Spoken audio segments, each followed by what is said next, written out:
Well, despite a rough weekend for some of you, we have made it to Thursday. It's good to see Conrad upright on this Thursday morning. It's kind of in question earlier in the week, but he is here. A lot of the sheetrock mud started to dry in several households, I'm sure, across Alabama land. Yeah, new TVs being purchased for this weekend's games. Yeah, a lot of I'm sorries. Shouldn't have acted that way. It's just a game. I lost my temper. Can't believe the cops were called. No, you got to wait for that for the Iron Bowl for that to happen. And I hope we don't get it, but it seems like we get one about every other year. Yeah, unfortunately. Welcome into the Thursday edition of Three Man in Front. That's Landrum. There's Conrad. There's Molly. I'm Pat. Welcome into the program. We'll be here until 2 o'clock, hopefully to entertain and inform you throughout the morning. So much to get into, including we've got tackle football tonight from the National Football League as the Philadelphia Eagles will be taking on the Dallas Cowpokes tonight. I'm pulling for the Cowboys. After watching that documentary, I just feel like that's a franchise that is misunderstood. It's that look on Molly's face. It's a misunderstood franchise, and that old man that runs that team, he has got a heart of gold. Well, I've said it before. You and I, we grew up with the Cowboys actually being the team of the 90s. Yeah. And watching that documentary, I'm like you. It just kind of, I've disclosed this on the show before. I grew up a St. Louis Cardinal football fan because I grew up in Southeast Missouri. And then the Cardinals moved to Arizona. And when they moved to Arizona, I was done. Like, I like the NFL, but I don't have a team. Even when the St. Louis Rams came into existence, I wasn't a Rams fan. So, I'm kind of out in the wilderness. I enjoy the NFL, but I don't have a rooting interest in any particular team. I don't either. At all. I enjoy watching it.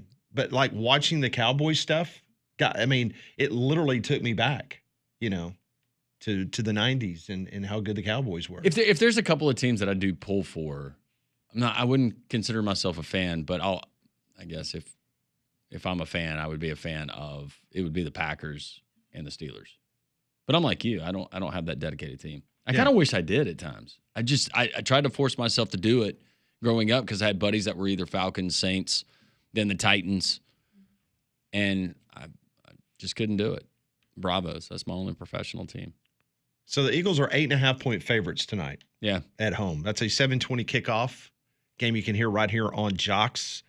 Big story, obviously, in the offseason, Micah Parsons traded. I was doing some looking around because, we've got the office football pool because that's the first game this week. And so I was thinking, okay, do I need to play this or not? And I was just looking at some stats. Do you realize in the games played last year between the Eagles and the Cowboys, how many tackles do you think Micah Parsons had?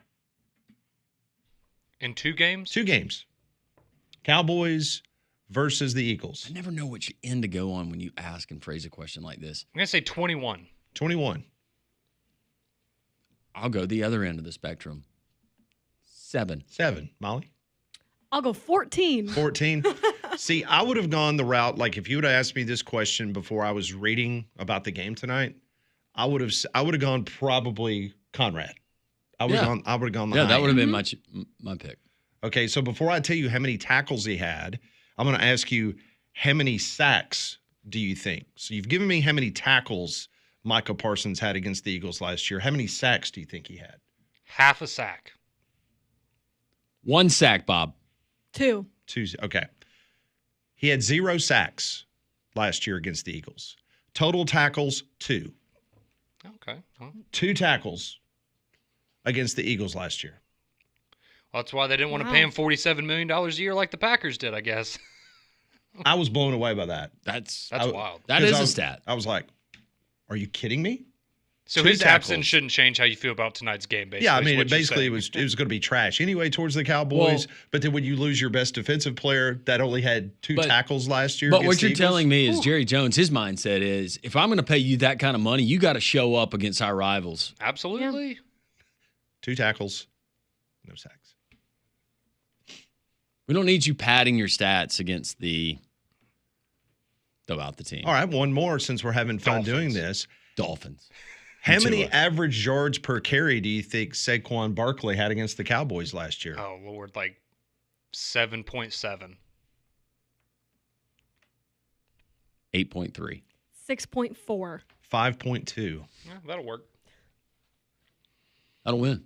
Yep. Cowboys went 7-10 last You year. get 3 downs. That'll win. Well, they lose 5 in a row last year at one point in the middle of the season. That sounds about right. You get 4 downs, but Yeah. It kind of all runs together the last 30 years for them at this point. I'm just surprised that Jerry Jones was still alive for the documentary. I mean, seriously. I mean, being able to do that and have his thoughts on the way things used to be and why he continues to do the things that he's doing now. The last game that I remember the Cowboys being on a Thursday night, I think they were taking on the Buccaneers to open up the season. Were they not? And Tom Brady? That would have been after, Tom Brady won the Super Bowl. Okay. Yeah. So Eagles 8.5 tonight. It's a good matchup for TV, though. I mean, I would probably go Eagles in that one. I kind of like the over. Okay. Cowboys are going to have to throw it a lot. 8.5 score. just seems like a lot. The Eagles got some new secondary guys. Yeah. I'm gonna go Cowboys plus the points. Okay, are you playing it No. officially? Is it officially on your board? No, it's not. You're right, though. 8.5 in the NFL. That's That's a lot. Seems like a lot. a lot. Especially first game. Mm-hmm. I was about to say, I'll tell you this. I don't think I'm touching that game in Brazil tomorrow. No. One guy to look Too for on many the broadcast tonight, our buddy Cole Peterson, who was the football ops guy at UAB last year. He is now the special assistant to Nick Sirianni. He will be in every shot that they show on the side. Oh, So he's very right cool. behind Cole, him. Cole just has a knack of getting in the camera. So we wanted to start the show talking about excitement because the NFL kicks off tonight. Because if not, we would have to start the show with more negative news about the Alabama Crimson Tide Let's football not do team. that. Let's wait until. Well, I did that the for 11 o'clock Conrad. I hour. wanted to pivot a little bit away from the negativity that has been this week of Alabama football. But unfortunately, Jeremiah Beeman, who was the backup to Tim Keenan, he has been lost for the year.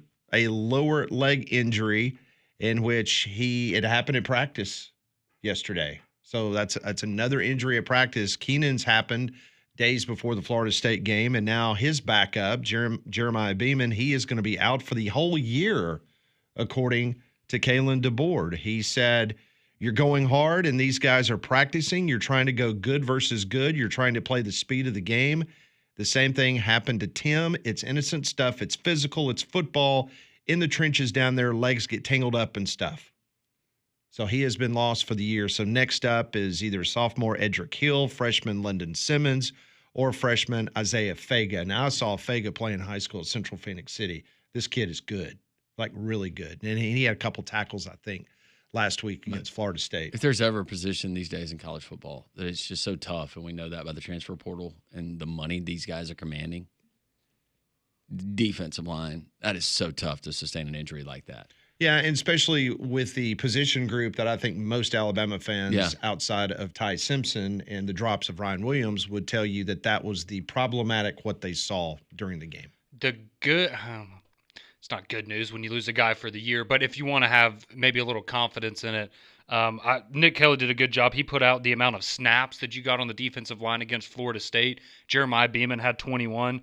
Fega had 21. London Simmons had 22. So it's not like Jeremiah Beeman was out there, playing 60 The whole snaps, time, and now yeah. you're having to replace that. You did have guys that last Saturday got equal amounts of snaps to Jeremiah Beeman. So that maybe helps fill that gap a little bit, but, I mean, you're now down 2 nose tackles, and you're to a true freshman and a redshirt freshman. Well, it won't show up this week, but probably a little bit next week. And then what does it look like versus Georgia? Because we don't know what Tim Keenan's going to look like at that point. I would be shocked if Keenan is not out there. Yeah. Heck, he might even be out there for the Wisconsin game. Not I hate to be Captain Obvious here, but just not a great start. No. Is it going to rain on Saturday? Probably will. It probably will at this point. Have a transformer blow and no scoreboard. Something. Keep time on the field. Yep. Yeah. So DeBoer's radio show last night, this is a direct quote. He says, we're all pissed off about what happened on Saturday. We are just flat out. That's what it is, starting with me and to our staff and to our team. There's only one thing you can do is learn from it, and you have to respond. These guys have responded and done it in a great way. It's one that I would have expected, and I'm proud of. Talking about the team. Glad to see that reaction. That's the minimum you would expect. And I'm not being critical, but that's the minimum you would expect from the coach. I think if you're an Alabama fan right now, it's okay. That you said it. We know that you care. Go out and let's see something different. Yeah, you can only 60 hear him minutes. say the same thing so many times. Like, all right, we get it. Yeah, you're pissed. Shouldn't have happened. What are you going to do about it? Well, it continues to be the major story in college football. I did David Smoke's show in Waco, Texas yesterday. Mm-hmm. And how they doing out there? They're doing great. I mean, you would have thought I got one question about Auburn. Really? And that just tells you how Alabama football resonates all across the country because they just saw Auburn come into McLean Stadium and take them to the woodshed. I mean, they ran all over the Bears. And I got one question. I know. I mean, of course, they were extremely impressed with Auburn. I mean, they were like going, oh, my gosh, watching Auburn and the way that they attacked Aranda's defense and the way that they did this and did that, like we're expecting Auburn to be one of those teams in the SEC. But I got one question. Everything else had to do with Alabama, what's wrong, DeBoer's buyout, could they fire him? Just all of the drama going on with Alabama football is resonating more than actually a conversation about a good football team down in Auburn. I told you I did that show in Fayetteville. It was 17 minutes. It was Alabama related. Yeah. So there's a fascination, and that's a credit to Alabama. That's a brand that everybody's going to pay attention to. And whether you're a hater or just a college football fan, that's a story. And when you start seeing national stories with writers actually bringing up how much would it take to buy out his contract, then you start reverting back to what Chris Lowe reported from anonymous boosters and donors and how much that could be ramping up if the trend continues. I love the fact that I think it was Andy Staples. He was doing one of his podcasts, and they were talking about that if Alabama, finishes 7-5 or something like that, Alabama could probably move on from DeBoer. And keep in mind that according to the contract, you pay him monthly. Like you're not paying him $69.3 million the moment that you decide that, hey, we're making a change. Here's a check for $69.3 million. That's not the way it works. You're going to get paid, but we're not going to empty the bank account today. Correct. And so their point, and I understand their point was, and it's like you going to buy a house and you want to have a 30-year mortgage. You still got to pay that, and then you got to pay interest on top of that loan. And so Alabama is still not in a position to go ahead and mark that off $69.3 million and pay $10.75 million a year until 2031. I mean, they're still not in that financial situation. So I don't care how much you cut it up. It's still $69.3 million. Well, and then that would then handicap you on the next hire because you're not going to pay another coach $10 million to be your head coach while you're paying DeBoer. Hey, Lane Kiffin might pay Alabama to come coach there. Maybe so. Bama might make money if Lane Kiffin were to leave Oxford. I just want to get where Conrad is right now.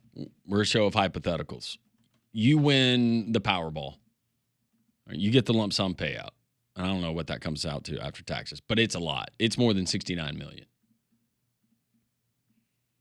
Are you hanging with the board? And you can have any coach that you want. Are you hanging with the board? Or are you going out and you spending your money to pay out that contract, his staff, and then bring in whoever it would be? Because that's $100 million price tag there. Would you, Conrad, be willing to do that? I know you don't have the money, but if you did. No, I think it's still too soon for that. Okay.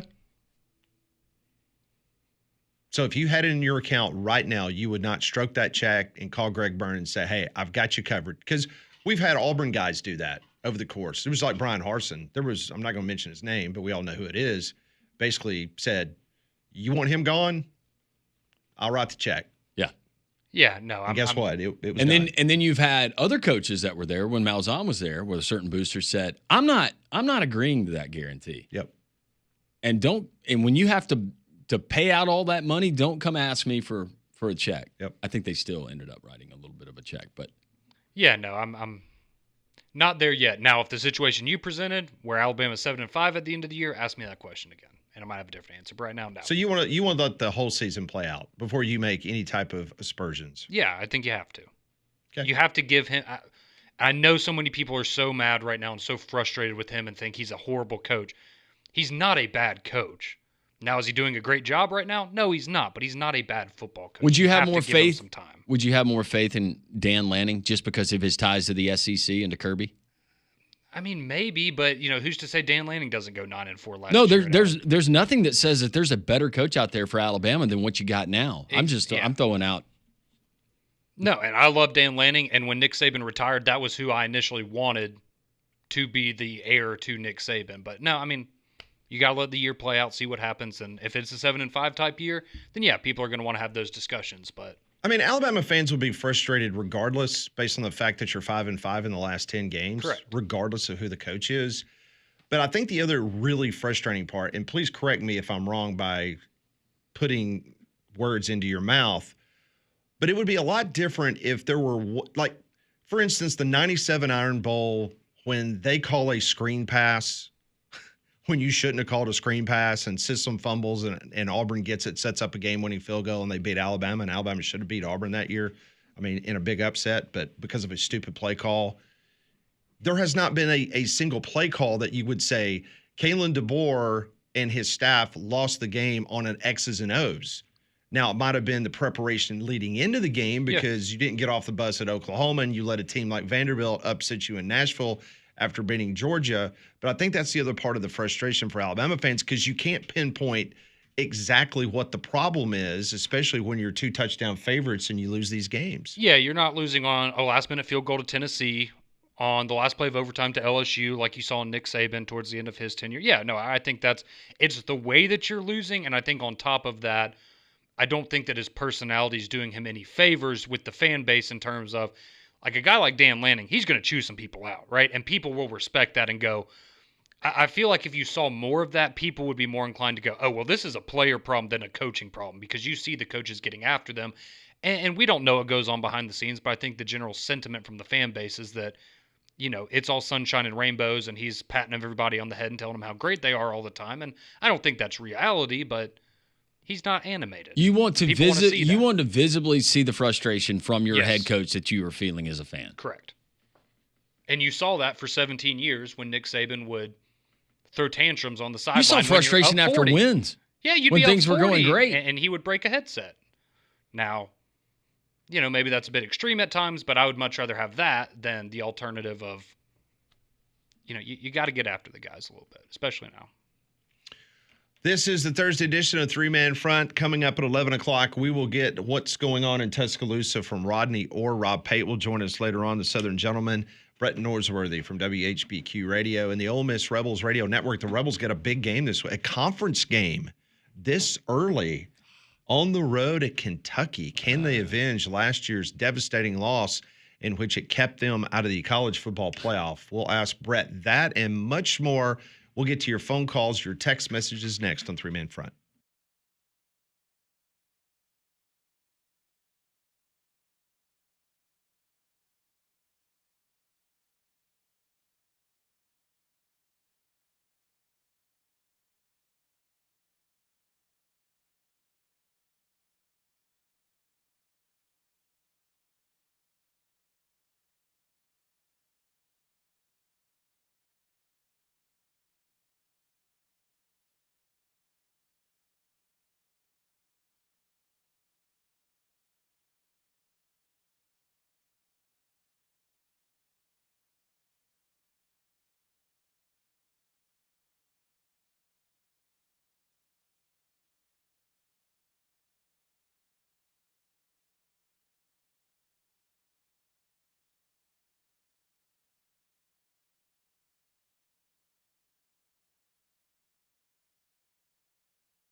We're just talking about the NFL tonight. Coming up at the bottom of the hour, our weekly segment. It's the debut of 2025.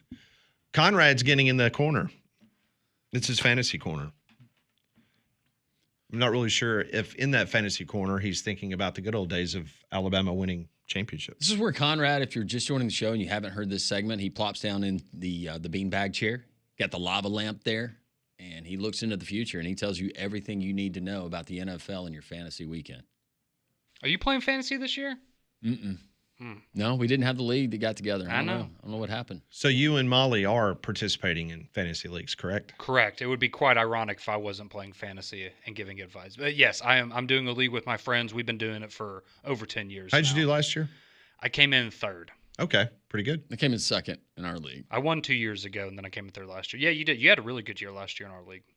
Yeah. So he will give you some ideas of what you should and should not do this weekend for the opening weekend of the NFL. And life advice. Yes, as well. Water is your home's worst enemy, and it doesn't need an invitation. It can find its way into your crawl space, bringing along mold, pests, wood rot, and so much other evilness into your house. The Alabama Professional Services, APS, we like to call them here on the show, they have the solution for you, the crawl space encapsulation system. It seals out moisture, blocks pests, and can even help reduce your energy costs. This isn't a one-size-fits-all solution. The engineers at APS designed a custom specifically just for you. The system is done so that they can take care of whatever is affecting your home. Call them today at APS, 205-951-9717, or visit their website, alabamaprofessional.com. You can always chime in on the show. We remind you every single day your interaction is vital to what we do. We love hearing from you. 205-834-9450 on the text line. 800-239-WJOX. Rodney Orr coming up at the top of the hour. We'll find out the latest. What does this mean with Jeremiah Beaman, his injury to the Alabama defensive line, things that he's hearing in Tuscaloosa? How hot is the seat potentially going to get from one Kalen DeBoer? But we get to the phone calls now. Bama Hater, how are you? What's going on, fella? Y'all doing all right? What's going on, man?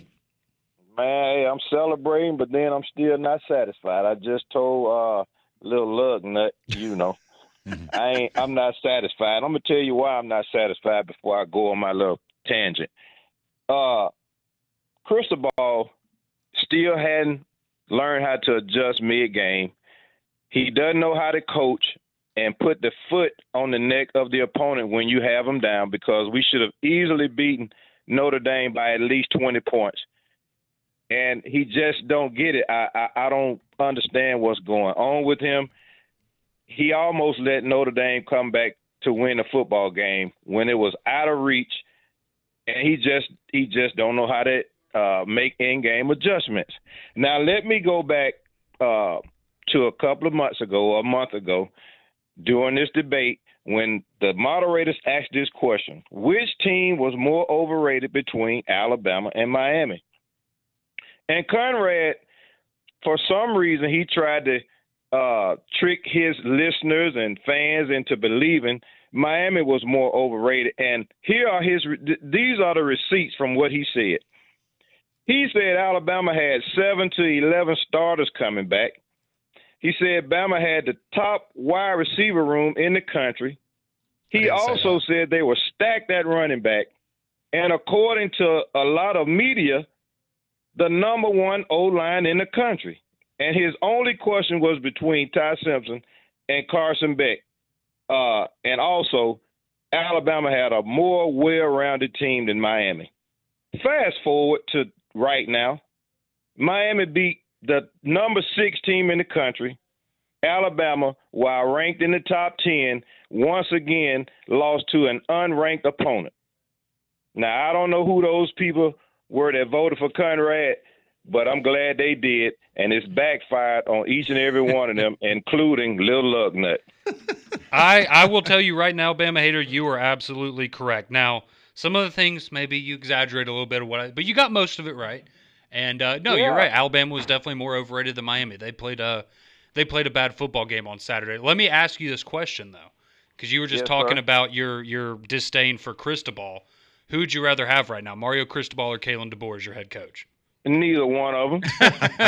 You got to pick, man. You got to pick. I know. I don't have to pick because these guys are paid millions upon millions of dollars to coach as average coaches. I know somewhere out there are coaches more qualified, man, and can put the fire under their players better than these two guys are doing. I understand the frustration from the Bama fans toward DeBoer, but they bragged that he was the best available coach at the time when they hired him. So that falls on deaf ears. And Cristobal, I don't like the smugness and the demeanor that he has on the sideline. He never gets upset. He doesn't get in players' faces. He rarely goes back and forth with refs on bad calls. I just don't get the demeanor from this guy, man. I know there is another coach out there that's better than Cristobal. It has to be. He snuck it up last year when all we had to do was beat Syracuse for a playoff spot after being irrelevant for years. It's his fault, man. I'm never going to give him the benefit of the doubt because he gets paid too much money to be coaching the way he's coaching. And so is DeBoer. And all of these people talking about the buyout for DeBoer, if you can't afford the buyout, maybe you couldn't afford to hire the guy in the first place. Thank you, Bama Hater. That was a good call. Outstanding. Have no points of outside of you saying that Alabama had the best wide receiver. I didn't say that, but other than that, he got it. I didn't hear anything about special teams. Man, the sinking feeling in my stomach when that field goal kick bounced in the front of the end zone. That you knew the whole game. The whole game, that was the moment where it was like, yeah, this isn't happening. I mean, you can't. Somewhere you could hear the little jingle. I mean, I might be misremembering it, but wasn't it like a 45-yard kick and it made like 38 yards? No, it was 50. It was 50. Okay, it was a 50-yard. Yeah, 53 somewhere in there. You were already drunk, but still, I was. Which was a head scratcher because I'm thinking, okay, do they have this secret guy that they bring in for long range, or is this the same guy that we've been hearing reports about that has been struggling woefully in practice? It was the same guy. That might have been my single least favorite moment from the game because that was one of those, oh, dear God. Here we go again. You got an assistant looking at the weather. All right, we got a gust of wind that's coming in about 6 minutes. We're going to have to go ahead and kick it. The Anthony Papanastis and Adam Griffith days may have reemerged. I'm trying to find the text message that you sent me after the – it was pretty funny. I don't think I can read it on the air. Oh, you probably The good news is for Talty, Alabama's kicker, is there were zero expectations coming into the year, so maybe he won't get the hate that past kickers have had. No, it wasn't that bad. What did I say? What did he say? So you sent me this at 3:34 p.m. on Saturday. Jesus, that kick. That was very tame for me. I must have only had a couple at that point. Yeah, that was bad. That was just bad. Yeah, I'm like you. When I saw that, I was like, you just might as well go for it. Yeah, because I knew you're like, what's going to happen here. It's either going to get blocked and returned for a touchdown. I was about to say, thank God it was another kick six scenario because that was what was going through. My prediction was the wounded duck. Yeah, like a knuckleball. Like a knuckleball that never gets above 12 feet off the ground. Yeah. And dies about the 15. So it's calling for a fair catch on the 15 on a field goal. Well, initially when attempt. watching it on TV, you're like, oh, we got a hand on it. No, it's just a bad kick. Terrible kick. He almost missed the ball. All right, coming up next, Conrad's Fantasy Corner, as we'll talk a little NFL. We will continue to take your phone calls, 1-800-239-WJOX, courtesy GMC and Trustful's text line, 205-834-9450.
It is 10:34 here on Jox. Welcome back into the program. We'll be here until 2 o'clock. Landrum, Conrad, Molly, myself. This is Three Man Front. Please follow us on social media. Our Three Man Front Twitter poll question of the day today. Since the NFL is starting tonight, we simply asked the question, which will you consume more over the next 3 months? Will it be the National Football League or will it be college football? Not that we're surprised because Birmingham, Alabama is the #1 college football market in the world. It continues. I think it's like 12, 13 years in a row now that they have held that mark from a television rating standpoint. 87% of our audience right now says that they will consume more college football than the National Football League over the next 3 months. 87% of the audience says it's college football. 12.8% right now says the NFL. Well, I hope 100% of our audience that have not taken me up on the offer that Mandu is offering in downtown Homewood, you'll do it. It's electrical muscle stimulation, fitness, Mandu revolutionary approach, boutique fitness, if you will. But if you don't have time to spend hours upon hours in a gym to try to keep out your workout routine, or you're just trying to lose a few extra pounds, Mandu is the place for you. It's a safe and ultra-low impact flexing and stretching movement workout. A 15-minute workout is equal to 6 hours in a gym because of that technology. The benefits of personal training at a fraction of the cost, suitable for all fitness levels and physical capabilities, custom guided workouts, and coaching from professional personal trainers. I can attest to this. I've used Mandu, gotten tremendous results. Everybody that I've talked to, Jox listeners, I've worked out with them at Mandu. They've told me, thank you so much, Landrum, for pointing me in this direction. Damian Mitchell, Mandu. Results speak for themselves. Your first visit is free. They'll put you through the workout, but 10% off. If you say, hey, I listen to Jox, I heard Landrum say this, I'm coming in, I want my 10% off. It's not just for the initial month. 10% off for as long as you're a member of Mandu. Mandu in downtown Homewood. Tell Paul and the gang that Landrum said hello. 205, I've lost the number, mandu.com, MANDUU.com. That's great. Real time. I'll get the number. All right. Hang on, Pat. I'm going Okay. to get the number. I was going to give you a little time. No, we're doing this in real time. Okay. Go for it. 205-438-6003. That's What was that number again? mandu.com. What was Thank the you, number Pat. again? 205-438-6003, or just go to Mandu. That's with 2U's.com. All right. There you go. NFL starts tonight, and we start our weekly segment talking fantasy football in this program. This is what we call Conrad's Fantasy Corner. Touchdown! Conrad's Fantasy Corner. All right, everybody, we've made it to another fantastic season of fantasy football. Hopefully you're not trying to schedule a draft here for the next 8 hours or so. And hopefully you've already feel pretty good about your lineups for tonight's games. But if not, I've got a few waiver wire pickups to keep an eye on if you're trying to fill out a roster spot, as well as, of course, some injury news, unfortunately, as we start the season. So we'll start off with some of the injury news, things you need to know going into week one. So let's start off with Matthew Stafford, the quarterback of the Rams. He's been dealing with a back injury all preseason, but he's expected to start on Sunday versus the Texans. So obviously good if you have Matthew Stafford on your team, but also very good if you have Puka Nacua, Devontae Adams, etc. from the Rams offense. Chargers running back and former Alabama star Najee Harris. Yes, he's not on the Steelers anymore. He's now on the Chargers. He is expected to start on Friday versus the Chiefs and Brazil. If you remember, he had the firecracker or firework incident earlier this summer that messed up his eye or gave him some sort of vision problems. But that appears to be cleared up, so he is going to get the start tomorrow. So worth keeping an eye on if you have Amarian Hampton. I know a lot of people very high on him, the Chargers' backup running back. Devon Achane, the Dolphins running back, he's questionable going into week one. And we will certainly be talking about the Miami Dolphins running backs a little more here in just a minute. For the Patriots, you have running back Ramondre Stevenson. He is expected to play and start versus the Raiders. I know Travion Henderson had a great preseason, but Ramondre Stevenson still the go-to guy there in New England. And if you have one of these wide receivers, they're all questionable. And hang on, because there's a lot of them. So you've got Justin Jefferson from the Vikings, Tyreek Hill from the Dolphins, Stephon Diggs from the Patriots, Keon Coleman from the Bills, Darnell Mooney for the Falcons, and then Jaden Reed for the Packers. All of them are questionable heading into week one there at the wide receiver position. Now, some early waiver wire additions. Again, I'm not saying you need to go drop somebody on your roster for these guys, but if you're looking for one extra player, I think you could do a lot worse than these guys. So we talked about A-Chain. If he's not able to go for the Dolphins, people are really, really high on Ollie Gordon. He figures to be the goal line back for the Dolphins this year. Really great player out of Oklahoma State a couple years ago, so Ollie Gordon definitely worth a look. Dylan Sampson for the Browns, the rookie running back out of Tennessee, SEC Player of the Year last year. He expects to have an immediate role in that offense with Jerome Ford, so he's worth a pickup. Braylon Allen for the Jets.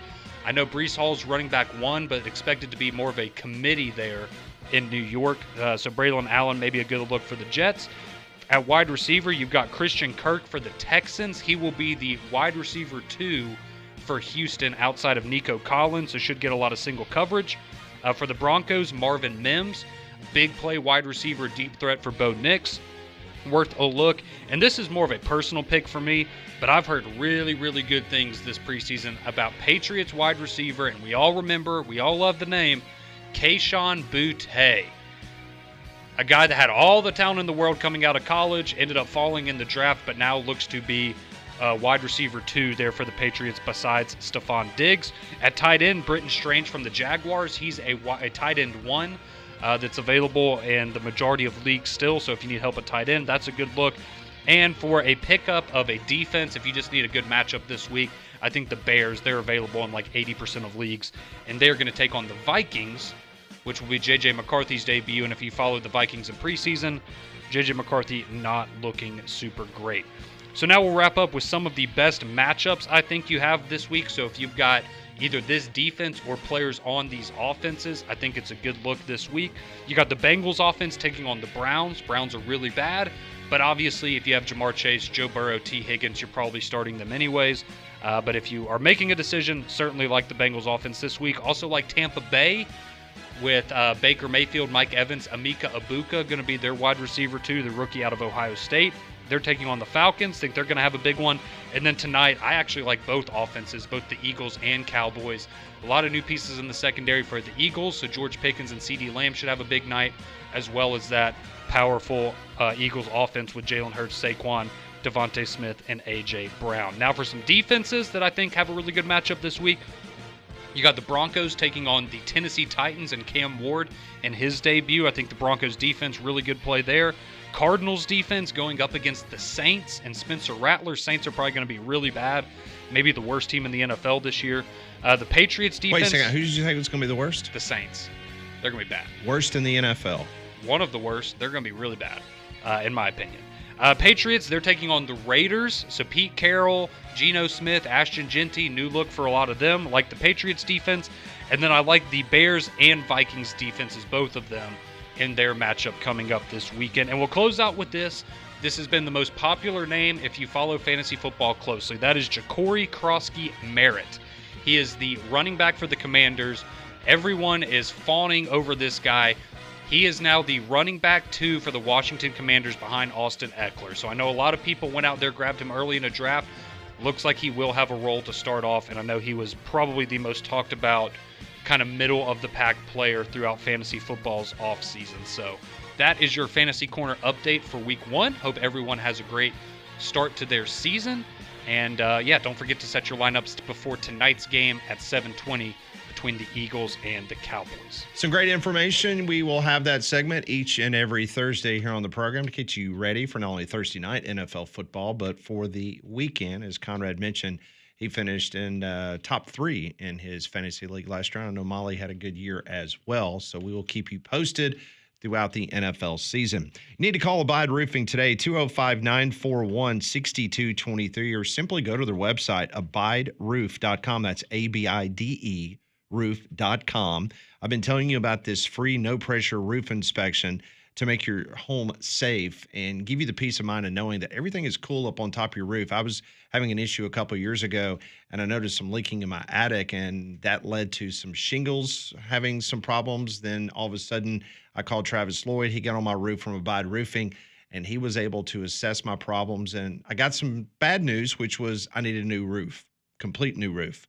The good news is that Travis Lloyd and Abide Roofing, they handled it because they were able to get on the roof with the insurance adjuster and they were able to get me a new roof through my insurance company because of what Travis Lloyd and Abide Roofing was able to do, represented me and was able to show the issues to my insurance company so they can deal with your insurance company as well. So whether you live in Homewood, Gardendale, Vestavia, Trustful, all throughout Metro Birmingham, Abide Roofing is ready to serve you. So even if your roof looks like it's okay from the ground, let Travis and his outstanding local roofing team get on top of your roof and give you a true assessment on your issues. 205-941-6223 or go to their website, abideroof.com. Rodney Orr, Tighter Insider, joining us at the top of the hour in his normal spot. We'll get your reactions here on this Thursday, 205-834-9450 for the Jox text line. 3-man front as we roll on.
$10:49 here on Jox. Top of the hour, we'll go to Tuscaloosa, Alabama. Talk to Rodney Orr from Tighter Insider.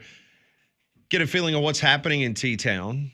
See what his sources are telling him, especially the news that came out last night that the Alabama defensive line, another issue, Jeremiah Beeman is out for the season. He was the backup for Tim Keenan, who was out due to an ankle injury. But Look for Edric Hill, London Simmons, and Isaiah Fega as being three guys that will get a lot more playing time now on that defensive line. Well, the Alabama heat and humidity can be brutal, but don't let it affect your home and family. Keep them comfortable with an affordable Trane cooling system. They've been recognized as America's most trusted brand for 11 consecutive years, and they're the official cooling partner here at Jox. So go and find a comfort specialist near you at Trane.com. So Auburn is hosting Ball State coming up this weekend. It marks the Plains' first game of the year. It will also be the Pat Dye reunion game. More than 250 letter winners from teams coached by Dye from 1981 through 1992. They are reuniting on the Plains this weekend, so that'll be really cool. Over 250 letter winners. The game also marks the 25th anniversary of the first ever Eagle flight at Jordan-Hare Stadium. The first one happened on August 31st, 2000. 25 years. Auburn is 3-0 lifetime against Ball State, in case you need me to tell you that. They have pretty much whooped up on them. Chris Todd lit them up 16 years ago. Last time they played. The Tigers have outscored the Cardinals 147-33 in the 3 games that they've played each other. Well, I'm surprised that Ball State scored 33 points in 3 games. well, they did not score last week in their opener. No, they did not. Pitch the shutout, DJ. Get that average down. They haven't played since 2009. It's been a minute. Yeah, the Chris Todd year. Yeah, he had 5 touchdowns in that game. I was going back and looking at some of it last night. I was like, yeah, had himself a day. So it should be a beautiful afternoon down on the Plains as they go 2-0 on the season. So maybe get to see a little more of the Cam Colemans and Eric Singletons of the world this weekend as opposed to last weekend. I don't know why you would play them a lot, but Well, I'm just saying in the sense of maybe airing it out a little bit more Yes. because they let Purdue do that last weekend. first against quarter, them. sure. Yeah. I don't think you need your quarterback running for 150 yards unless it's just there. Do we see Deuce Knight for the first time on the field? Yes. Yeah, absolutely. You might see a couple walk-ons. Deuce Knight handing I would off to hope so. Jackson If you're, Arnold. yeah. There you go. Yeah. I was disappointed. Hugh Freeze said we'd see all 3 quarterbacks versus Baylor. I didn't see them all. Yeah, I did on the sideline. He didn't specify, did he? No, he did not. You're See? right. You're right. Yeah, you got to listen carefully. 205-834-9450. Text line is open. And going back to a game that I know we're going to talk about, it was a game that nobody expected from the Ole Miss side, maybe even the Kentucky side last season in Oxford. 17.5-point favorites, Ole Miss, threw up all over themselves. Ended up costing them a college football playoff berth when it all came down to it. This text reads, hey, guys, y'all think Lane Kiffin or Mark Stoops needs a win more on Saturday? Kiffin seems routinely play down to the level of their opponent, even though they're expected to throttle Kentucky. So big opportunity for him, put the clamps on an inferior team. On the other hand, feels like Stoops really needs this one to keep his fans from checking out the rest of the year with trips to South Carolina and UGA looming. The last 3 games between these 2 teams were decided by less than a combined 10 points. Thanks. The original question, who needs to win more, Lane Kiffin, Pat, or Mark Stoops? Well, they're not going to fire Lane Kiffin if he loses to Kentucky, but I would say that if Mark Stoops loses to Ole Miss, that could set the stage for the rest of the season, which would be problematic. Most people up in Kentucky will almost kind of tell you, I mean, they could afford to pay him off, but it's like, why? Like, who else are? I mean, I know you can go get John Summerall, but then once again, you're paying off Stoops, and then now you're going to have to go pay a lot to get Summerall's staff from Tulane, and it's just, as we all know, Kentucky just does not have the stomach to pay a lot of money in football and to put things in proper perspective. So, I mean, Yeah. I think they're fine with the direction of their basketball program. And Yes. I just don't see them going crazy over Mark Stoops. I could be wrong, but Well, maybe if they get blown out, right, then you feel like, man, that gap has really widened since last year. Maybe that doesn't do him any favors. This one reads, if Kalen DeBoer and his staff fail at Alabama, do you guys think that will potentially damage the future of their coaching careers? No. Now, if you're saying if Kalen DeBoer gets fired at Alabama because he loses more football games, does he get another job like Alabama in college? No, I don't think so. Yeah, I don't But- think you see him in the but as SEC far as again. being a head coach. He'll get a job. Guys from that staff will become head coaches. They'll land as coordinators or position coaches at other high-profile places. Short memory when it comes to that stuff, unless you just do something woefully bad. And a lot of times that's off-the-field transgressions. And even sometimes then, it still doesn't negate you from getting another good job. No, I don't think it ruins it. I think everybody also kind of understands, on the other hand, what Alabama is and how complex and what a tough job it is. Well, and they would say, well, you're not coming in here to replace Nick Saban, so probably going to be a little bit of an easier transition for you at a different program, potentially. Posey says Gruden to Bama. I think he would take it.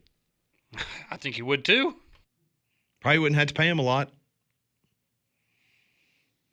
Have the Barstool logos at the 25-yard lines instead of the Navy. Yeah.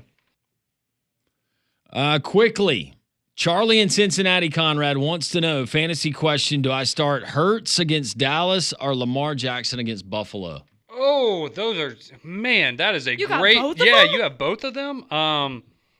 You got 10 seconds. Let's go. I'd go Jalen Hurts. Of course you would.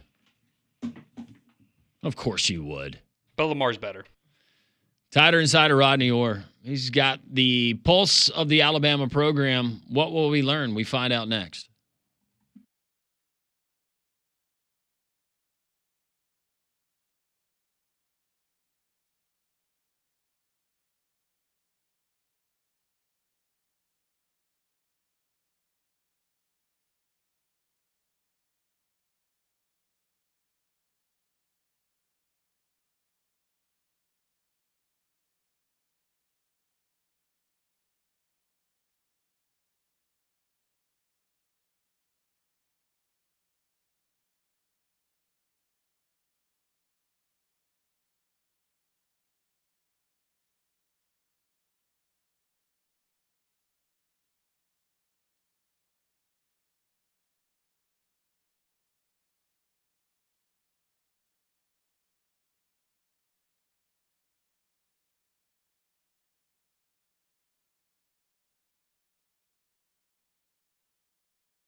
It is 11 o'clock. Welcome back. This is Three Man Front on a Thursday. Pat Landrum, Molly Conrad with you. We'll go to Tuscaloosa, Alabama coming up momentarily. We'll talk to Rodney Orr from Tider Insider. I'm sure his website has been bustling with activity since Saturday about 3:30 when that first field goal landed about 15 yards short of the goalpost.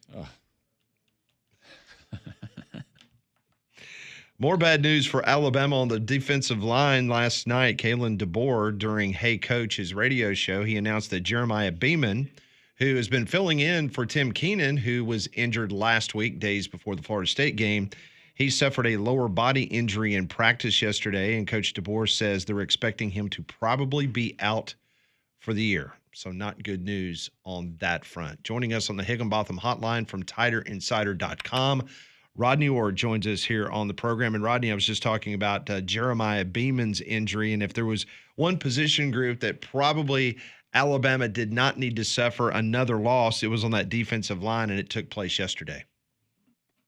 Yes, it did.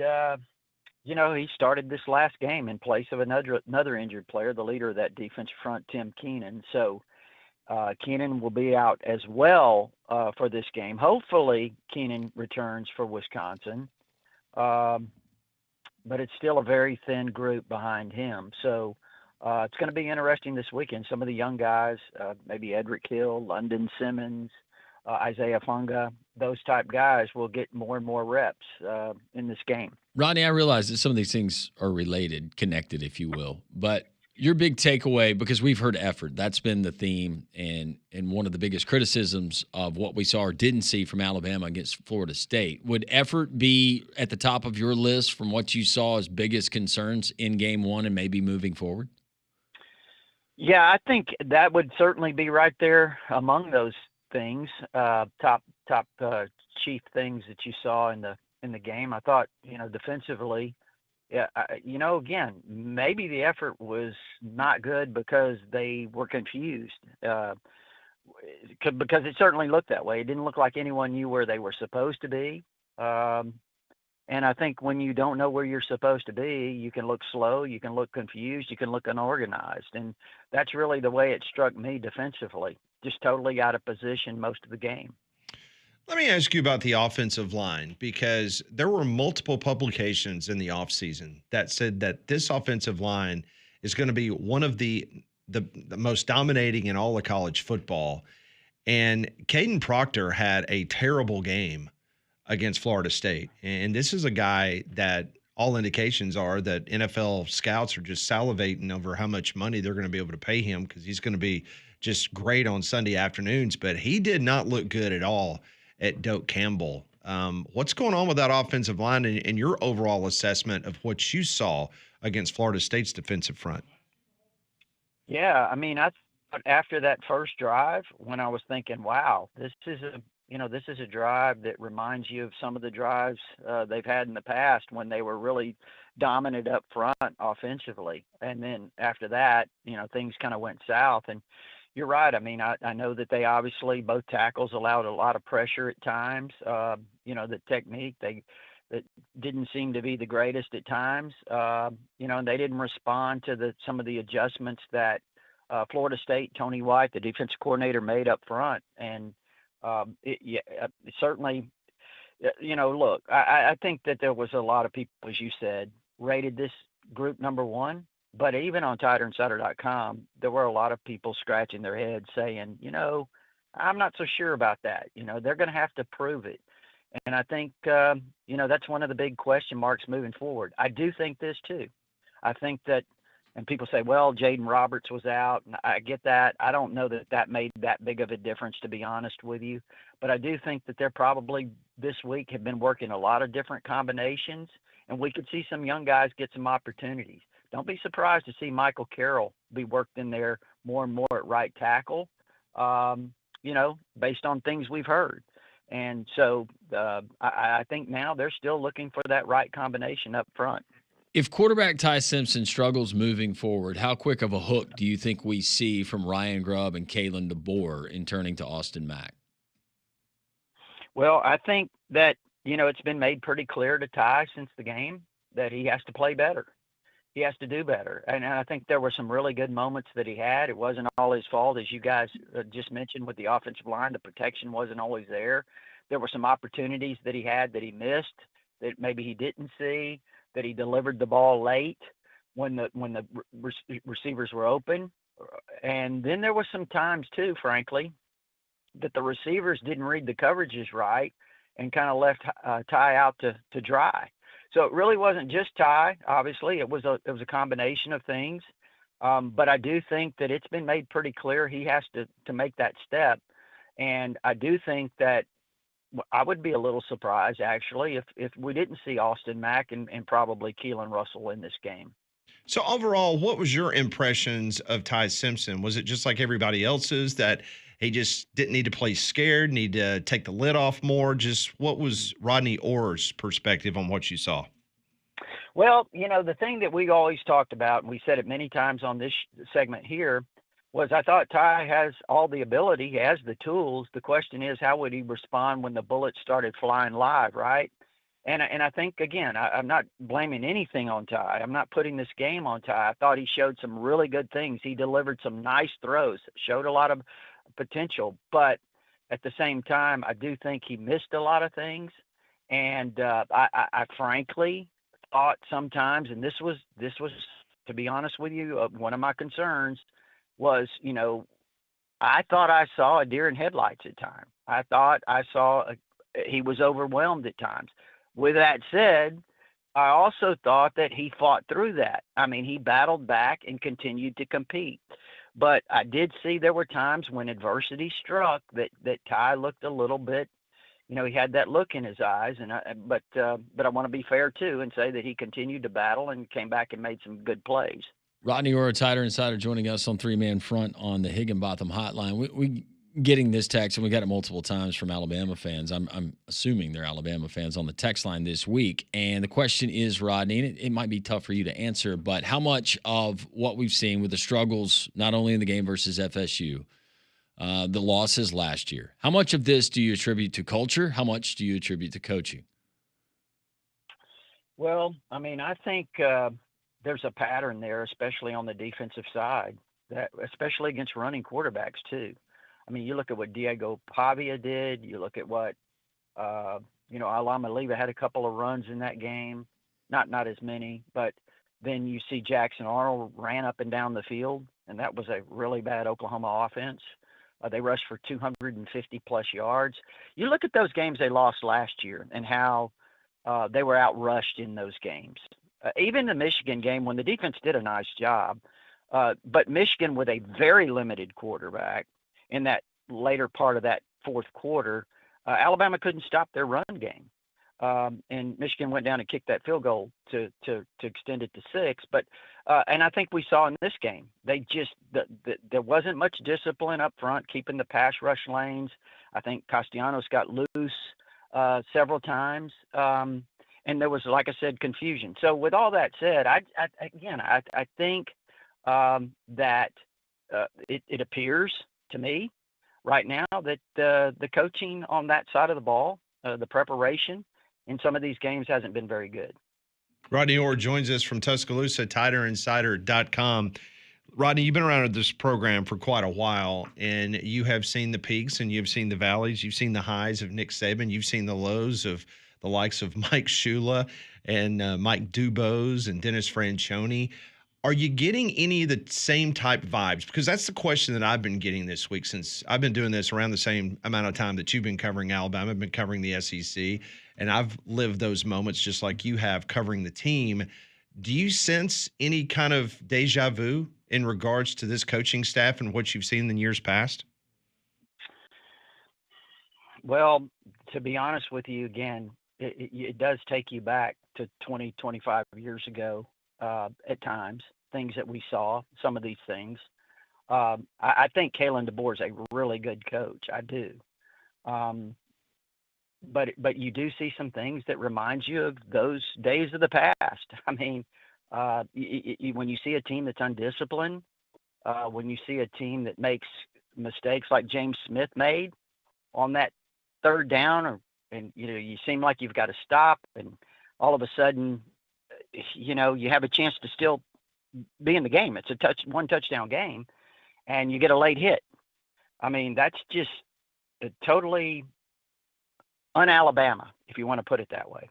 And so, yes, you do see some of that. Again, I do think Kalen DeBoer is a really good coach, and hopefully, he can get this thing turned around. Big picture, Rodney, based on your expectations prior to last Saturday, where you see it, what your gut tells you after, as Pat said, you've watched a lot of Alabama football. Where do you see the season going? Well, Landon, I'd put it to you this way. I think even the most ardent Alabama fan would have to express a lot of concern, a lot of doubt, because we've seen a pattern here in these games.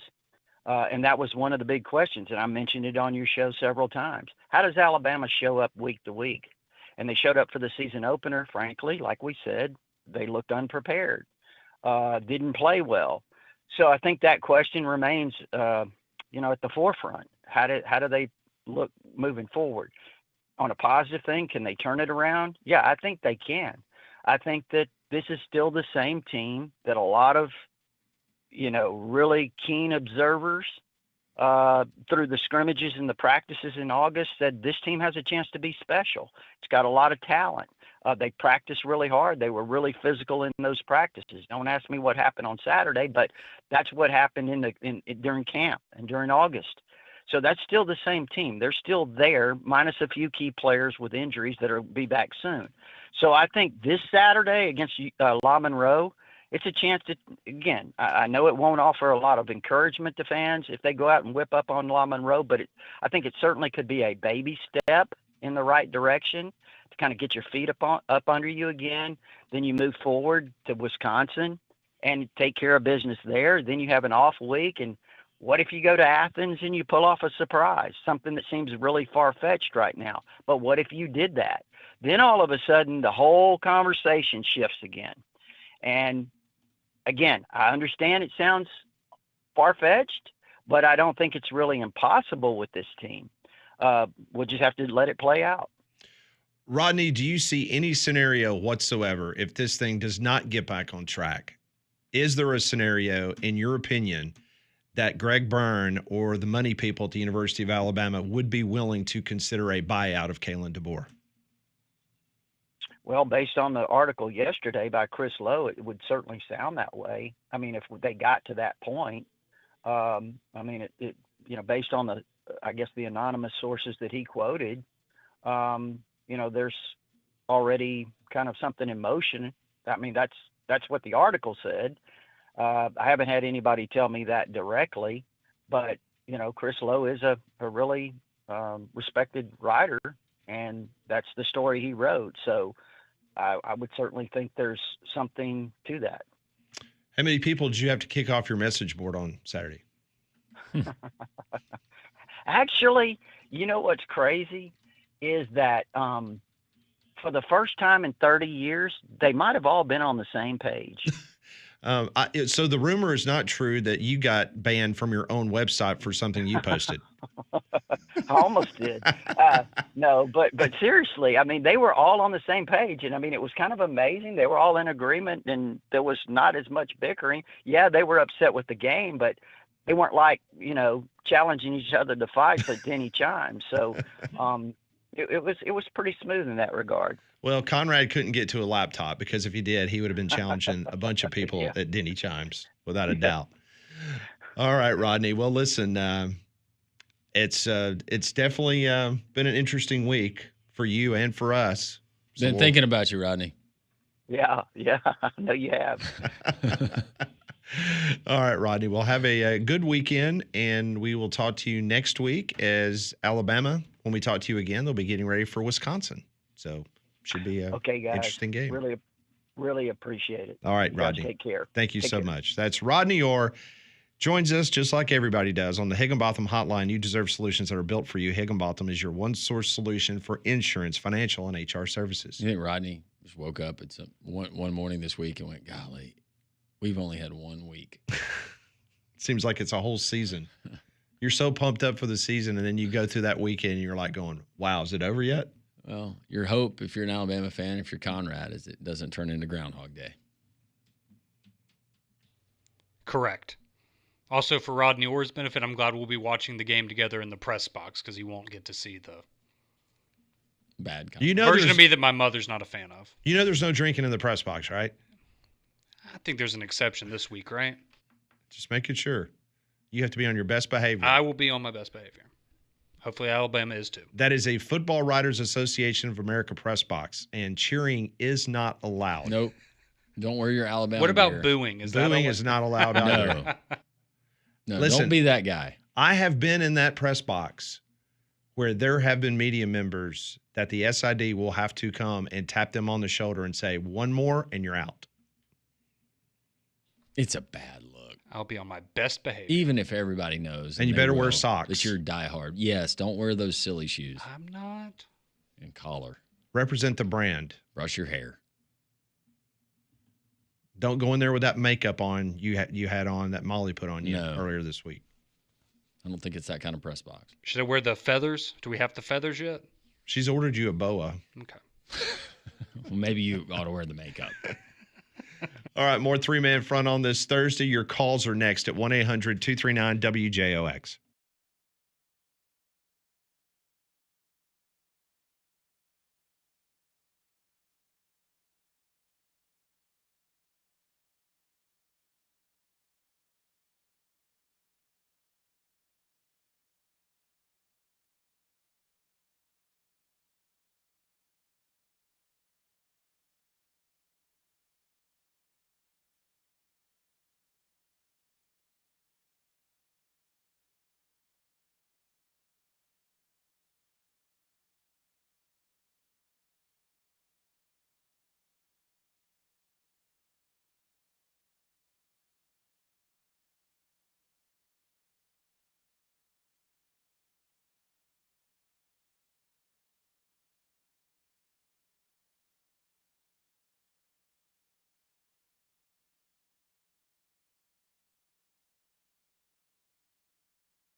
11:20 on three-man front, 1-800-239-WJOX, the courtesy GMC text line, 205-834-9450. You just heard Rodney Orr.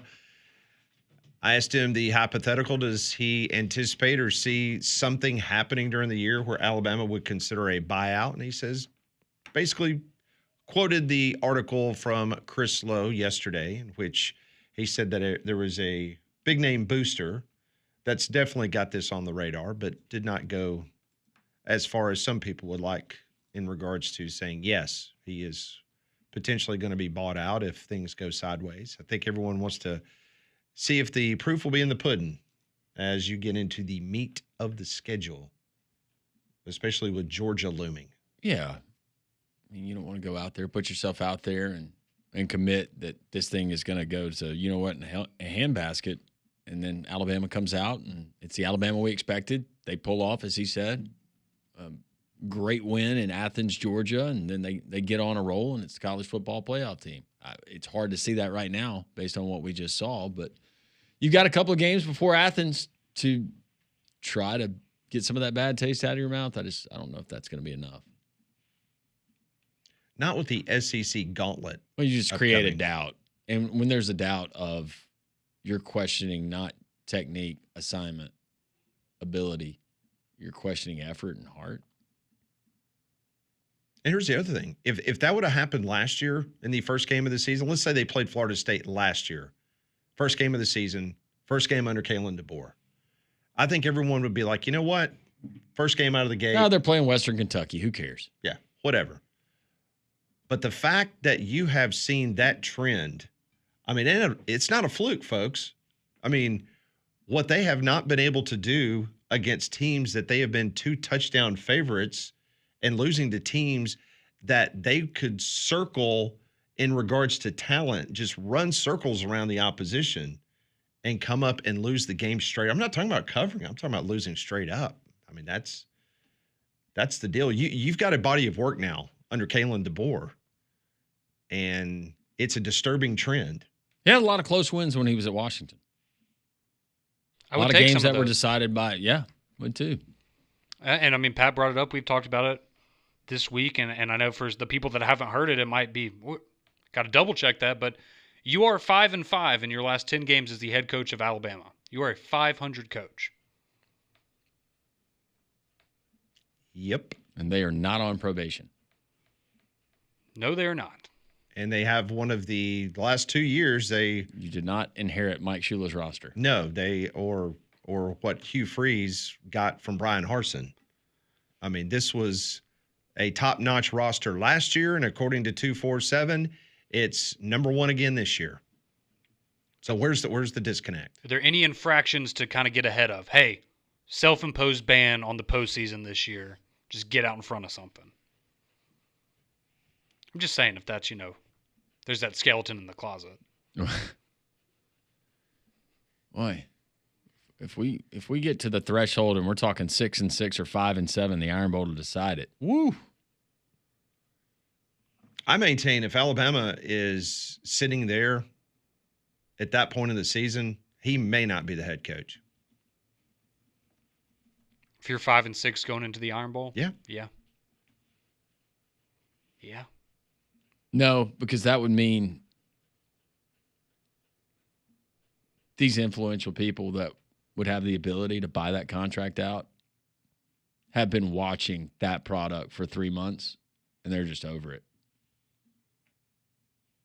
They're ready to enter 2026 clean slate. Good write-off before the end of the year. I don't know if you write it off. They'll probably find a way to do it. I still maintain that Alabama, because of the amount of money, that they would not. But I don't know another program that would, based on how long he's been there and what you think he potentially can be. Again, I start off Monday. I think he's a really, really good coach. Rodney just said it. I have serious doubts now that he can be a great coach at Alabama. Well, yeah, I mean, there's plenty of situations where you can look at free agent markets in any professional sport. Sometimes it just does not mesh together. No. It's just not a good marriage, and they go elsewhere and they excel. It does seem like, and I know because we had Paul Bear Bryant and Nick Saban and their personalities, not exactly the same, but I wouldn't say that both of them were like a Kalen DeBoer or a Mike Shula either.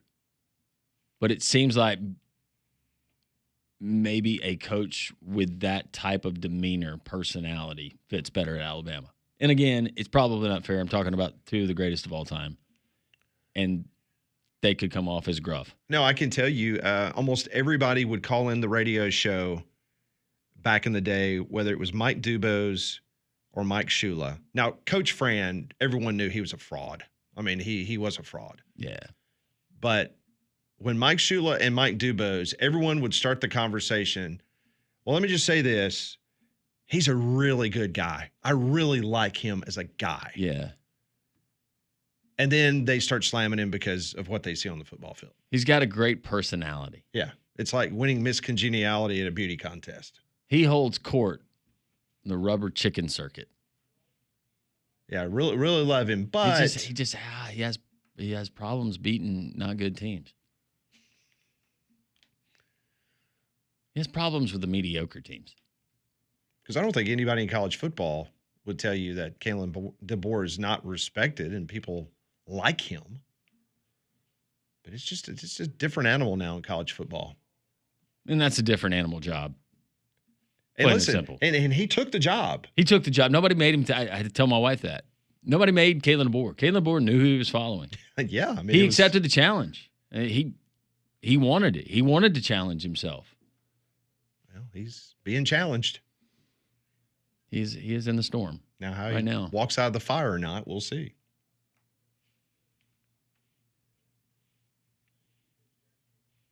A lot of prayer at this point. That would help. Yeah, I think so. 205-834-9450. Cody, he texted into the show. I want either Gruden or D'Amico Ryans as the next coach. Or give Scott Cochran the keys to the kingdom. Let him bring his staff from West Alabama.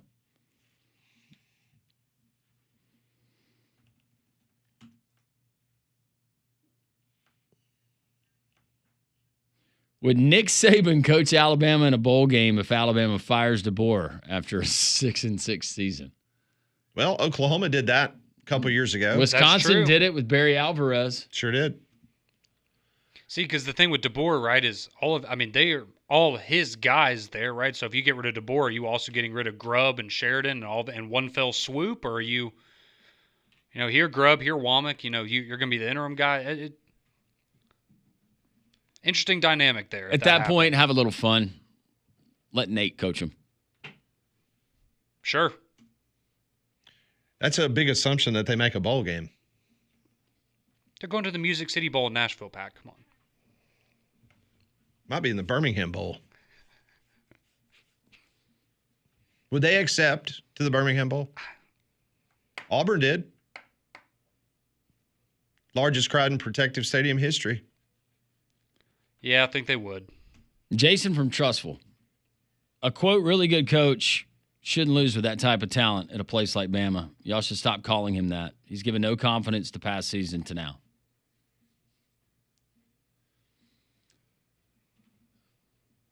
It's just interesting if we're going to compare. What were they saying about Sark in Austin, Texas a couple of seasons ago?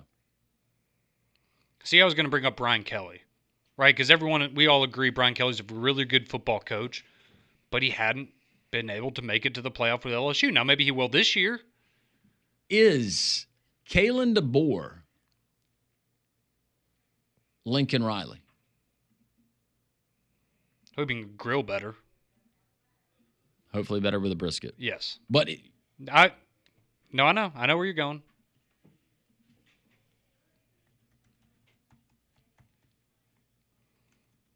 It's an interesting comparison throughout there.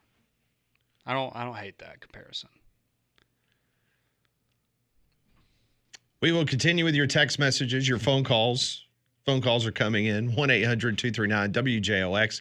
We will continue this conversation. We'll go to Auburn at 11:45. Brett Norsworthy from the Ole Miss Radio Network, WHBQ Radio, in the 12:30 hour. All that straight ahead on Three Man Front.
So the College Sports Commission, earlier this morning, they released a batch of full data revealing that 8,359 deals with NIL, or $79.8 million, have been cleared since the inception between June and August of the College Sports Commission in the NIL Go app that the students and the potential NIL partners are using.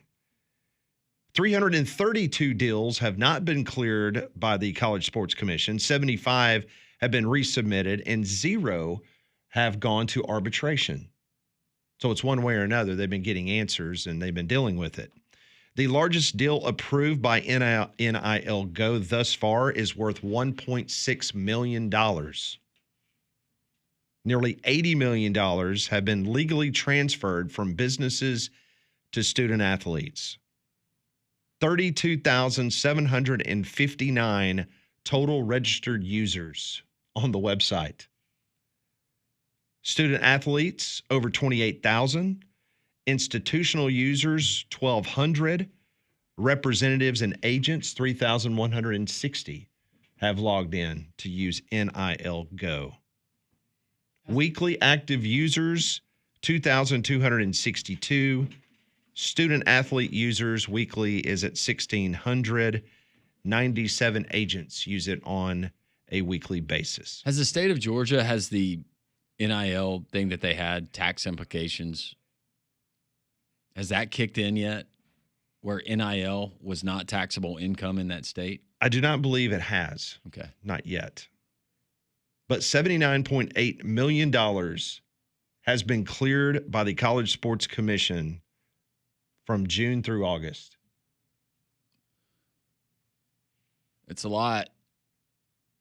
Going back to the tax thing with Georgia, just kind of a random thought, but does that help the collective?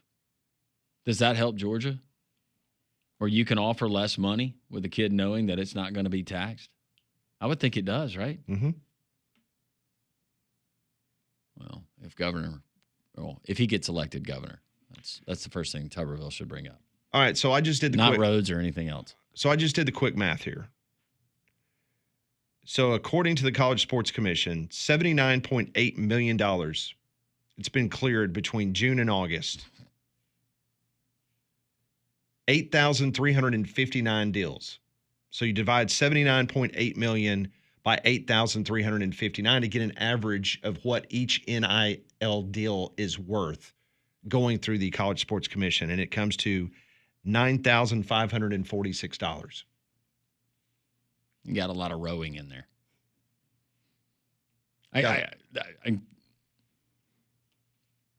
Unless it's just a bunch of deals that are pieced together, there's nobody playing FBS. Well, there's nobody playing at the Power 4 level that's making under $100,000 that I know of, based on what I've been told. That's kind of the starting point. 100,000.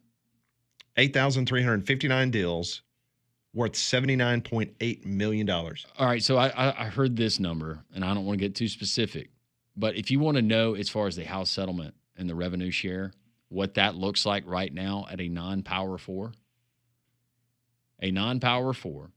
group of 5 school football, not one that is known for a whole lot of money, $3,000 to $5,000 per month per player. Wow. Not bad at all. Has nothing to do with any side NIL deals that they have through the collective or any other outside entity or business. Mm-hmm. $3,000 to $5,000 a month. I'd take that. Not a bad living. Yeah. No. Pay your mortgage. Go ahead and buy a house while you're still in school. Buy a couple of houses. I was about to have say, rental properties. That's what they need to be teaching these kids, how to invest that money wisely, because we talked about it yesterday, right? A lot of them, this is it, right? Like, this is your chance to capitalize, and then you have to enter the real world and, use that nest egg to invest it wisely, so it'll be the gift that keeps on giving, because we've seen a lot with professional athletes, right? You get that first multi-million-dollar paycheck, and it's gone before you know it. Let's get back to the phone lines. Samuel wants to chime in on college football. Hey, Samuel, how are you? Good. How are y'all this afternoon? I called last week saying that Alabama's going to win by a whole bunch. I've been told by my brother I can never do that again. I'm also been banned from his house by watching football over his house. I think I jinxed us last week. You might have jinxed Alabama, Samuel. Yeah, I think I did. We're going to blame you and Conrad. Call in ever again. I'll still call in, but I won't make any predictions ever again. Okay. Done. Love the show, y'all. Keep it up. Hey, thank you, Samuel. Appreciate it. Sorry to cut you off. Thought you were done. I'm just glad someone's taking the heat off of me.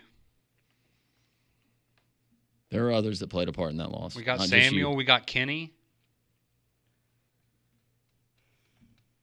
It's a few of us. Rob Pate, former Auburn defensive back. He'll recap what he saw, what he liked, what he didn't expect, and how has that changed his outlook for the season moving forward. Rob joins us next on Three Man Front.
.43 here on Jox. Pat Landrum, Molly Conrad. Welcome back into the program. Each and every week you get an opportunity to talk to former Auburn DB, Entrepreneur of the Year down in the Auburn-Opelika area. Sweet Frog. That's right.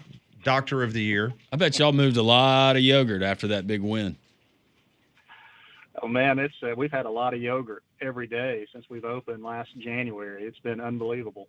Especially when the students are in town, man. It's they just take the store over. So it's been a lot of fun, and they've been super excited. But we got a big day down here today because it's Auburn-Opelika. So it's a big rivalry, the 100th meeting between those two programs, and across town, and a lot of kids know each other, go to church together, play on travel teams together, that kind of stuff. So it'll be a big night. And Auburn needs it, man. Auburn went to Birmingham last Thursday. That's right. And got absolutely shellacked by Vestavia. Sure so did. I tip my hat to Vestavia. They had a great football team. I've been calling Auburn football for 6 or 7 years now, and I've never seen Auburn out-coached and out-schemed and out-physicaled and just out-motivated in a manner that I saw them against Vestavia. So they got a good team. Well, Rob, don't mess with Region 3 in Birmingham, okay? I'm just telling you. Just don't. Rob should know. You just don't mess with Birmingham. Yeah. Especially over the mountain, y'all don't let anybody in Region 3 is probably on the good side of the mountain, I would say. Well, hold on. Hewitt's not on that side of the mountain. Well, Hewitt doesn't really count over there. I mean, they're kind of their own thing. Yeah, they are. They are. They're yep. Yeah. Okay. All right. Hey, let's talk about your Auburn Tigers, shall we? Let's pivot. He doesn't want to that. go down that road, No, does he? I'd rather not. Let's pivot to the Auburn Tigers. Listen, unfortunately, we were unable to talk with you last week, but you gave us, you were communicating with me, and you texted me just an incredible preview of how you thought the game was going to end up, and you had Auburn winning by 10 points and the things, and I read it over the air. I mean, it was great in regards to how you expected the offensive line to be able to be motivated and handle Baylor's defensive front. Just take us back to Friday night and what you saw and what you liked from the Auburn Tigers. Well, I like the physicality, and both sides of the line of scrimmage. You can tell Auburn has definitely improved personnel and just the tenacity, particularly along the offensive front. But that defensive front was really good too. A lot of young guys rotating in there as well, and tons of snaps for guys. A lot of people may not recognize either that Auburn flopped their offensive line a little bit and had a 6-man coming in, and so they played with 6 offensive linemen, several tight ends that played, 3 different ones that played lots of snaps, and so just a super physical performance by them. And then the efficiency of what we saw out of Jackson Arnold was phenomenal.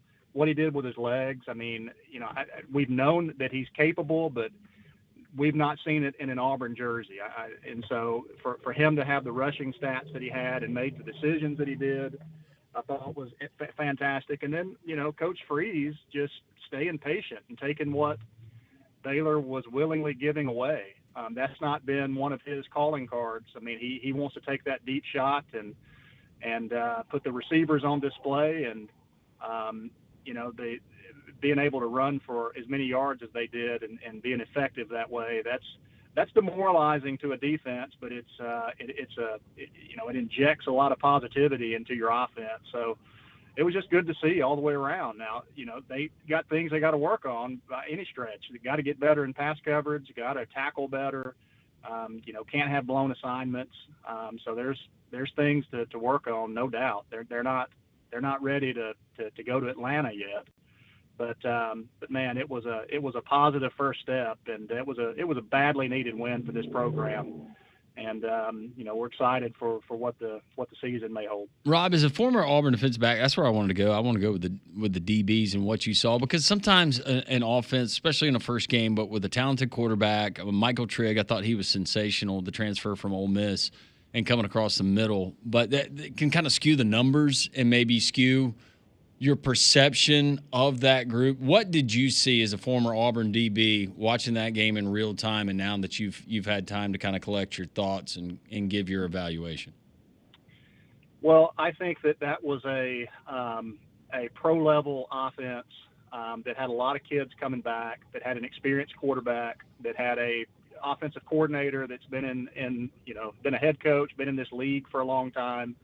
So I think they just put a lot of pressure on defenses out of the gate. That was my first thing. And then the biggest issue was Auburn struggling at the nickel and at the safety spots, I thought the corners played well. They played physical. It's not surprising that the safeties, we have two new faces back there. We have Champ Anthony, who's been a corner that's converted to a safety. And then we have a Colorado transfer that was back there. So you got guys that are relatively new to this defensive system. And I don't know that they're not going to be overtaken by some freshmen here pretty soon. I mean, obviously Champ Anthony's down with a thumb that he had surgery on this week. But we've got two true freshmen, one of them Eric Winters that played a lot, and he's going to be a really good player soon.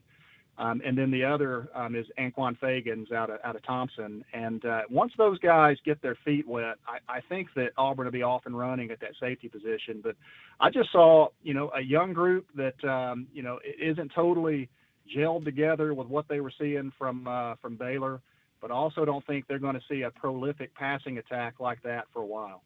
In regards to what you saw from Jackson Arnold, we definitely got to see his speed. We got to see him have a great deal of success against Baylor. But as they get inch closer to an SEC gauntlet and a schedule, how much do you anticipate that him running is going to be a part of the overall game plan? Or was that just a situation the other night that's what Baylor was giving him and the offensive line was in such the zone that it was allowing him to have that success? I think it's both. I mean, I definitely think Baylor gave it to Auburn, and Auburn took advantage, and so I tip my hat to them for doing that. But also, it seems like Jackson is going to be the type of guy where he's going to get better if he can get involved with his legs. I mean, it's just going to get him in the flow of the game, and some quarterbacks are just like that. They need to get hit a couple of times, and they need to be able to be productive on the ground to open things up through the air. And, so I don't expect them to overly protect him and not allow him to take hits and not allow him to run the ball when he needs to. And he showed the aggression and the good decision-making to not unnecessarily take a hit that he doesn't have to take. He slid very well, but he also broke tackles when needed and put his head down when he had to pick up a first down. So I just thought he played confident. And, Auburn's just needed confidence and competence and efficiency from that quarterback position,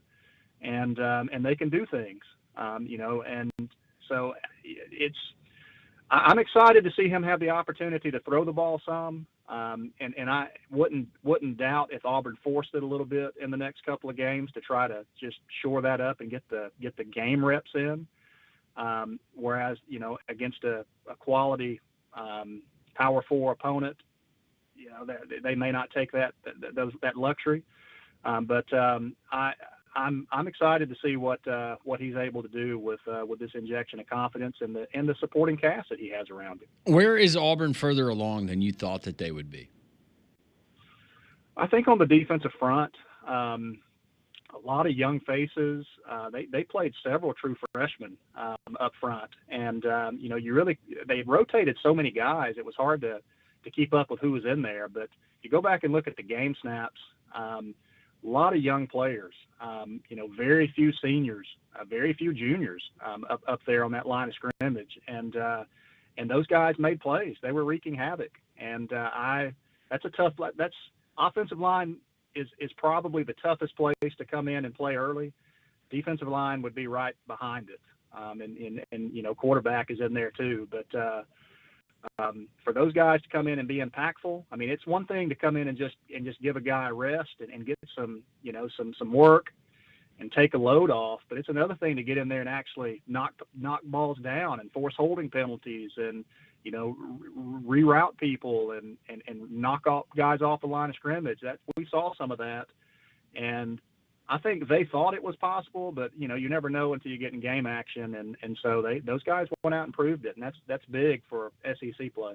Well, that was my next question. You kind of touched on it a little bit earlier, just the fact that whether they listen to the outside noise or not, that game could really go a long way with the confidence level in propelling this Auburn team throughout the rest of the season by being able to go in a hostile environment in week one and do what they did, as opposed to what the other side of the state, some of those fans are now experiencing. So that emotional factor in getting the confidence, that's huge for Auburn moving forward. Don't you agree? There's no doubt. I mean, these are young guys. 18 to 22-year-old guys that, emotional football is an emotional game. And sometimes you can play up to that. And I think the biggest thing, though, from a personnel standpoint, they're going to match up with just about every team that's on their schedule. I mean, there's some teams, you take Alabama, Georgia, they're going to have rosters that grade out better than Auburn's. But the difference is that Auburn just hasn't been a program recently that knows how to win a big game. And so, getting over that hump is the injection of confidence that I think that they needed. And now you feel like that, hey, we kind of know what it's like to get into a tight game and what it takes to get over that hump. And it's just been a while since we've been able to do that. So hopefully that becomes a calling card for these guys. You attending the game Saturday night? I am going to be at the University of North Carolina in Asheville watching my daughter play volleyball. So, no, they have a tournament this weekend, and I'm leaving tomorrow for a 2-day tournament to go watch her play. But I will not be there. But my daughter, who's a freshman at Auburn, this will be her first home game as an Auburn Tiger. So I know she's pumped for that. I hope it goes better than mine. Was it a game I played in? Yeah, yes, it was. Something tells me it will go better, much better. Which one was it? I think that your first game would have been Virginia, the loss at home, right? That was my first game of my sophomore year. Year. So first game, that would have been in Wyoming. That was my senior year. Or senior year. So they all run together. My first game at Auburn was at Virginia. Yeah, at Virginia. That was a Thursday night, right? That's right. Yep. And then we played Ole Miss at home. Okay. That would have been it. So I will find it. I'll text you that game. But it was you would think that I would remember who they played.